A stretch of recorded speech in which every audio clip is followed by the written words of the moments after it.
June 1816.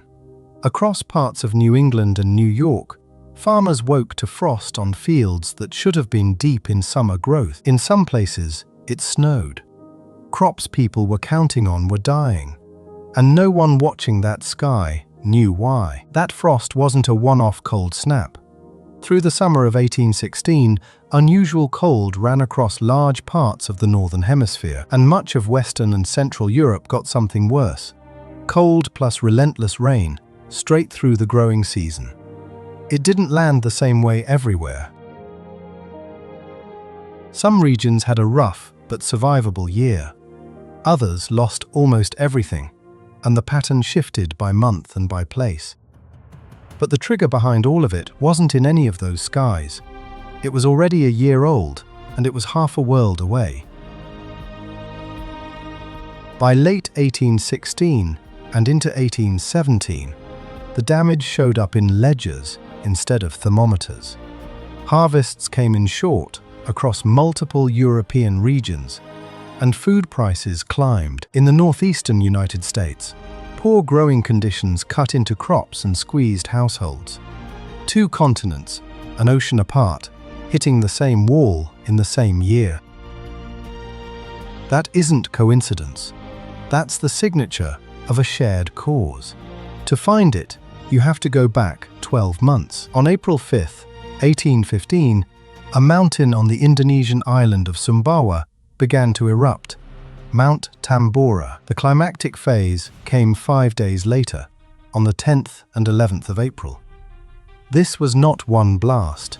It was a sequence, and by the end of it the summit was gone, replaced by a caldera roughly 6 kilometers across, about 4 miles of open crater. Tambora ranks among the largest explosive eruptions in recorded history. The people living closest paid first. Pyroclastic flows, avalanches of superheated gas and rock moving faster than anyone can run, swept the mountain's flanks. Ash buried farmland. Tsunami effects struck nearby coasts. Then came the slower killer. With crops destroyed and water fouled, famine and disease moved through the surrounding islands. The death toll is generally put in the tens of thousands, but published estimates vary widely, depending on who gets counted. Here's where the popular version of this story goes wrong. People say the ash blocked out the sun. It didn't. Not for a year, and not worldwide. Heavy ash is heavy. It falls out of the sky within days to weeks, mostly close to the volcano. What changed the planet's climate was the gas. Tambora injected enormous quantities of sulfur into the stratosphere, well above the layer where weather happens. Up there, that sulfur converted into microscopic sulfate droplets, a thin, reflective haze. And haze does what ash can't. It stays. Stratospheric aerosols spread across the hemisphere and linger for years, scattering part of the incoming sunlight back to space before it ever reaches the ground.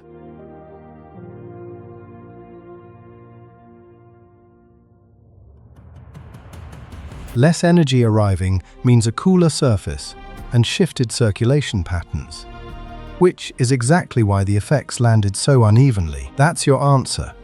On timing. April 1815 in Indonesia. The worst summer arriving in 1816 in Vermont, and Tambora landed on a world already running cool. Another large tropical eruption around 1808 and 1809. Plus the cold background of the Dalton minimum. Tambora was the dominant trigger behind 1816. It was not the only influence. Researchers are careful about that distinction, and it matters, which brings us back to that frozen field. In June 1816, snow was documented in parts of New England and New York, alongside repeated frosts, and precision matters here, because this detail gets exaggerated constantly. This was not a summer buried under permanent snow. It was a growing season punctured by killing cold at exactly the wrong moments. For a farmer, that distinction doesn't help much. A frost in June doesn't slow a crop down. It ends it. A failed crop isn't a single event. It's the first link in a chain. Corn that froze never ripened. Hay that failed meant nothing to carry livestock through winter.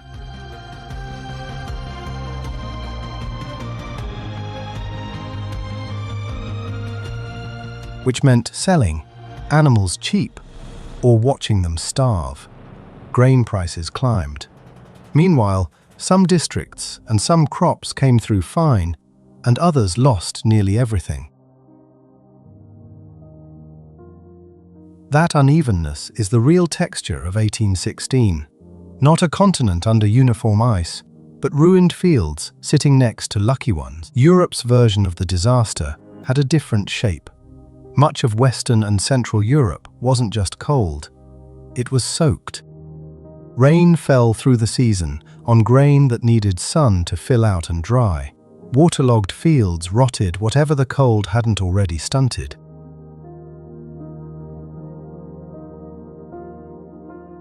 Harvests failed across several regions, and in a food system with thin reserves and no fast long-distance supply, a bad harvest becomes a price shock almost immediately. That's the moment weather stops being weather and starts being economics. When grain gets scarce, the number on the market board moves faster than any government can respond to it. And the burden lands unevenly. If food already takes most of what you earn, a price increase isn't an inconvenience. It's the line between eating and not. Wealthier households absorbed 1816. Poorer ones didn't get that option. What followed in parts of Europe was hunger, heightened vulnerability to disease, strained relief efforts, and social unrest. But historians are careful with the causal language, and we should be too. The eruption did not reach across the world and starve people directly. It contributed to conditions that hit food systems, already weakened by war, by disrupted trade, by poverty, and by relief policies that worked in some places and failed in others.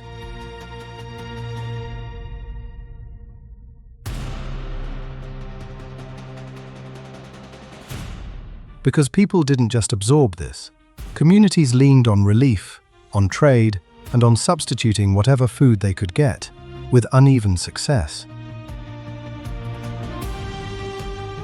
A climate shock became a social crisis through human systems. Who had reserves, how markets moved food, and whether help reached people in time. The people living through 1816 were not passive figures in a weather story. They adapted and made decisions inside painfully narrow limits. And in one lakeside house that summer, the ruined weather produced something nobody predicted. Near Lake Geneva, in Switzerland, a group of English writers found their summer wrecked by cold and rain. Years afterward, Mary Shelley described a wet, ungenial summer that kept them indoors, and recalled the ghost story challenge that led to Frankenstein. That's her own account, published in 1831. And one study of Geneva's 1816 weather found an extreme climate, not record-shattering daily storms. You'll also see 1816 credited with inventing the bicycle, or with starting the first cholera pandemic. Those chains are far weaker than they sound, and the cholera link is genuinely contested. So here's what 1816 actually teaches. One planetary disturbance, refracted into hundreds of separate local crises, each shaped by what people already had. If you want history check this carefully, subscribe. Because the distance between a shock and a disaster is never just physics.